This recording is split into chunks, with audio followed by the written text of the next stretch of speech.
नमस्कार, मैं ज्योति सहायकाचार्य हिंदी विभागाध्यक्ष महाविद्यालय के इस शैक्षणिक यूट्यूब चैनल पर आप सभी का हार्दिक स्वागत है।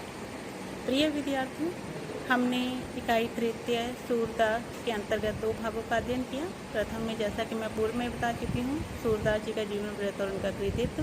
द्वितीय के अंतर्गत हमने यह जाना था कि भ्रमर गीत से क्या तात्पर्य है, भ्रमर गीत सार क्या है, इसके संपादक कौन है, और एक पद्यांश का हमने अध्ययन किया था। उसी श्रृंखला को जारी रखते हुए हम अब भ्रमर गीत सार के जो बाकी पद्यांश हैं, जो पद हैं हमारे पाठ्यक्रम में लगे हैं, उनका हम अध्ययन करेंगे। भ्रमर गीत सार पद व्याख्या के अंतर्गत इस पद की व्याख्या इस प्रकार से है। पहले इस पद का पाठ कर लेते हैं। तभी उपंक सुत आए गए, सखा सखा कछु अंतर नाही, भरी भरी अंकलय। अति सुंदर तन श्याम सरीखो, देखत हरि पछताने। ऐसे को वैसी बुद्धि होती ब्रज पटवे तब आने। या आगे रस काव्य प्रकाशे, योग वचन प्रकटावे। सूर ज्ञान दृढ़ या के हृदय, युक्तिन जोग सिखावे।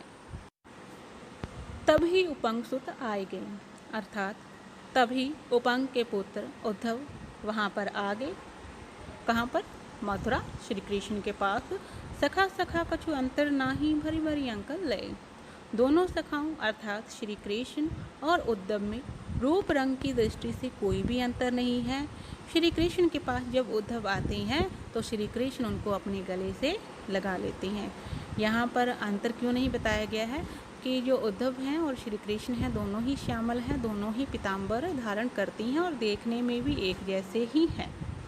अब यहाँ पर एक बात ध्यान रखने वाली है प्रिय विद्यार्थियों कि इस पद को, जो मैंने पहले वाले पद की व्याख्या की थी, उससे पूर्व होना चाहिए था कि दोनों सखा मिलते हैं और उसके बाद में श्री कृष्ण उनको गोकुल भेजते हैं। तो थोड़ा सा पदक्रम उल्टा हो गया है, लेकिन आप इस बात को ध्यान रख लेना। अति सुंदर तन श्याम सरीखो, देखत हरि पछताने। अति सुंदर शरीर वाले, या कह सकते हैं अति सुंदर तन वाले उद्धव को देखकर श्री कृष्ण मन ही मन पछताते हैं। ऐसे को वैसी बुद्धि होती ब्रज पटवे तब आने, कि काश इस रूपवान युवक के पास प्रेमपूर्ण बुद्धि होती, क्योंकि जो उद्धव हैं वो ज्ञान और योग की बातें करते हैं, उसी को श्रेष्ठ मानते हैं। तब श्री कृष्ण मन ही मन सोचते हैं, क्यों न इन्हें संदेशा देकर ब्रज भूमि भेजा जाए, गोकुल भेजा जाए। या आगे रस काव्य प्रकाशे, जोग भजन प्रगटावे। सूर ज्ञान दृढ़ या के हृदय, युक्तन जोग सिखावे। तो एक प्रकार से इसके माध्यम से क्या होगा कि ये वहाँ पर जाएंगे, गोकुल जाएंगे, तो गोपियों से प्रेम की शिक्षा प्राप्त कर लेंगे। उधर जो उद्धव हैं वो क्या सोचते हैं कि मैं वहाँ पर जाऊँगा और योग वचन अर्थात योग की युक्ति गोपियों को सिखा दूँगा और उन्हें इस सांसारिक पीड़ा से, विरह रूपी अग्नि में जो वह जल रही हैं गोपियाँ, उन्हें उससे मुक्ति मिल जाएगी। इस प्रकार से सूरदास जी कहते हैं कि श्री कृष्ण मन ही मन सोचते हैं कि देखते हैं कि ये गोपियों को योग की बातें सिखाते हैं या गोपियाँ इन्हें प्रेम के रस में भिगोकर वापस भेजती हैं। उद्धव गोकुल आ चुके हैं और गोपियों से वे कहते हैं, सुनो गोपी हरि को संदेश, कीर समाधि अंतर्गति दियाभू। यह उनको उपदेश, वे या विगत अविनाशी पुराण, सब घट रहे समाई। तत्व ज्ञान बिन मुक्ति नहीं, वेद पुराणन गाई। सगन रूप तज निर्गुण दियाभू, एक चित्त एक मन लाई। वह उपकाई कीर वीर है, तरो तुम मिले ब्रह्म तब आई। दुस्सह संदेश सुन मातु को, गोपी जन बिलखाने। सोर विरह की कौन चलावे, बूढ़त मन बिन पानी। पद की व्याख्या। सुनो गोपी हरि को संदेश। उद्धव गोपियों से कहते हैं कि श्री कृष्ण ने आपके लिए संदेश भेजा है, उसे आप सुनिए। कीर समाधि अंतर्गति ध्याभु, यह उनको उपदेश, उनका संदेशा है आपके लिए कि आप उन्हें भूलकर निर्गुण निराकार ईश्वर की आराधना करें। समाधि लगाकर अंतरतम में उस निर्गुण निराकार की आप आराधना करें। वे अविगत अविनाशी पूर्ण सब घट रहे समाई, कि वह निर्गुण निराकार ब्रह्म अज्ञेय है, अविनाशी है, पूर्ण है और सबके हृदय में बसा हुआ है। तत्व ज्ञान बिन मुक्ति नहीं, वेद पुराणन गाई। वेद और पुराण भी कहते हैं कि तत्व ज्ञान अर्थात योग साधना के बिना मुक्ति संभव नहीं है। योग साधना के आधार पर ही हम निर्गुण निराकार उस ईश्वर की प्राप्ति कर सकते हैं। सगुण रूप तज निर्गुण ध्यावो, इक चित इक मन लाई। यह उपाय कर विरह तरो तुम, मिले ब्रह्म तब आई। श्री कृष्ण कहते हैं कि तुम सगुण साकार ईश्वर की आराधना को त्याग कर निर्गुण निराकार को अपने मन में ध्याओ, उसका जाप करो। यह उपाय करने से तुम इस विरह की पीड़ा से मुक्त हो जाओगी और इसके साथ ही तुम्हें वह निर्गुण निराकार ब्रह्म है उसकी प्राप्ति हो जाएगी। दुस्सह संदेश सुन माधो को गोपी जन बिलखानी। श्री कृष्ण के भेजे हुए इस असहनीय संदेश को उद्धव के मुख से सुनकर गोपियाँ बिलखाने लगी। वे पहले से ही श्री कृष्ण की प्रेम की पीड़ा में व्यथित थी, क्योंकि श्री कृष्ण ने उन्हें वादा किया था कि वे उनसे मिलने आएंगे। तो एक तो वो उनसे मिलने नहीं आते, ऊपर से उन्हें योग का संदेश भेज देते हैं, तो यह इनके लिए और भी ज़्यादा असहनीय और पीड़ादायक हो जाता है।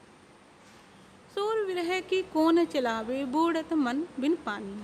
सूरदास जी कहते हैं कि गोपियाँ कहाँ तो उद्धव को अपने मन की बात, जो उनके भीतर पीड़ा थी, उसको कहना चाहती थी कि श्री कृष्ण के पास उद्धव जाएंगे तो वह उनके मन की व्यथा को कहेंगे, परंतु श्री कृष्ण ने तो उन्हें योग का संदेश भेज दिया।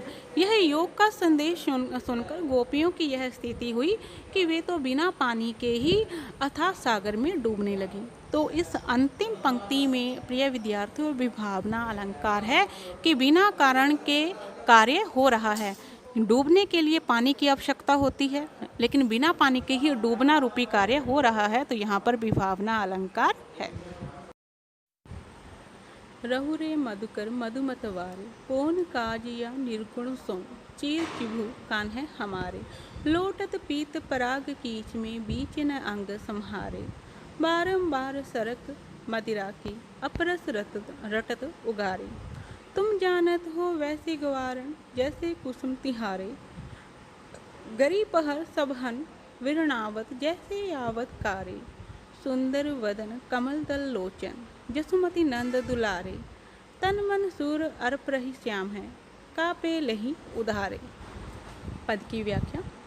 उद्धव श्री कृष्ण का संदेश गोपियों को दे देते हैं। उद्धव के मुख से योग साधना के संदेश को सुनकर गोपियाँ व्यथित हो जाती हैं। वे बहुत भला बुरा कहना चाहती हैं उद्धव को, लेकिन मर्यादावश ऐसा नहीं कह पाती। तभी क्या होता है, एक ऐसा संयोग बनता है कि वहाँ पर एक भ्रमर आ जाता है। भ्रमर में और उद्धव में समानता के आधार पर वह भ्रमर को संकेत करते हुए उद्धव पर कटाक्ष करती हैं और उपालंब देती हैं। उपालंब से तात्पर्य है भावनापूर्ण कथन कहती हैं, व्यंग्य करती हैं।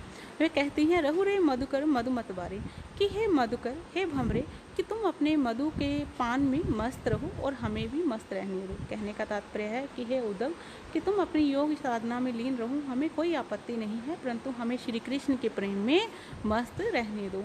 कौन कार्य या निर्गुण सो, चीर जिह्वे कान हमारे, कि हमें उस निर्गुण से क्या कार्य है, हमारे तो श्री कृष्ण चिरंजीवी रहे।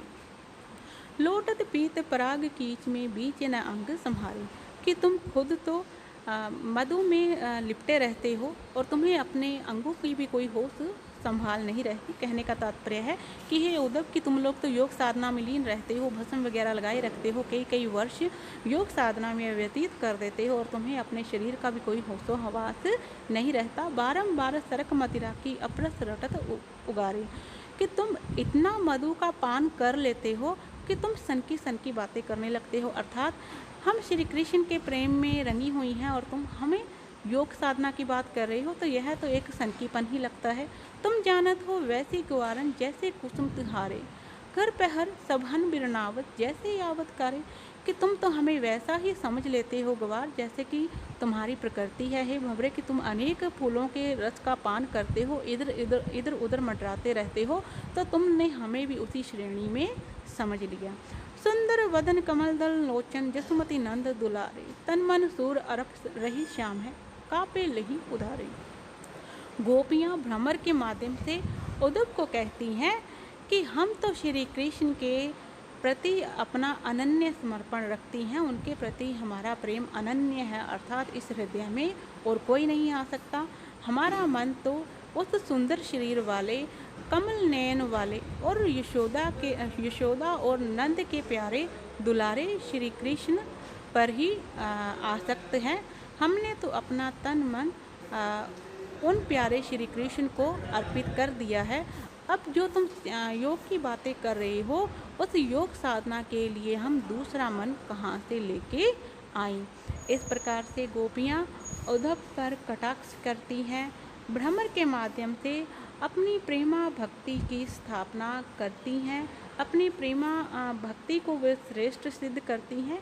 निर्गुण निराकार ब्रह्म के प्रति उन्हें कोई भी मोह नहीं है, उनके लिए तो एकमात्र श्री कृष्ण ही है और कोई उस मन में नहीं है, क्योंकि उनका कहना है, गोपियों का कहना है कि हमारा एक ही मन है और वह एक मन हमने श्री कृष्ण को समर्पित कर दिया है।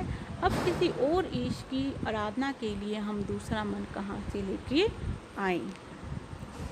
प्रिय विद्यार्थियों, आज के इस वीडियो में इतना ही। शेष पद्यांश हम अगले वीडियो में हम पढ़ेंगे। धन्यवाद।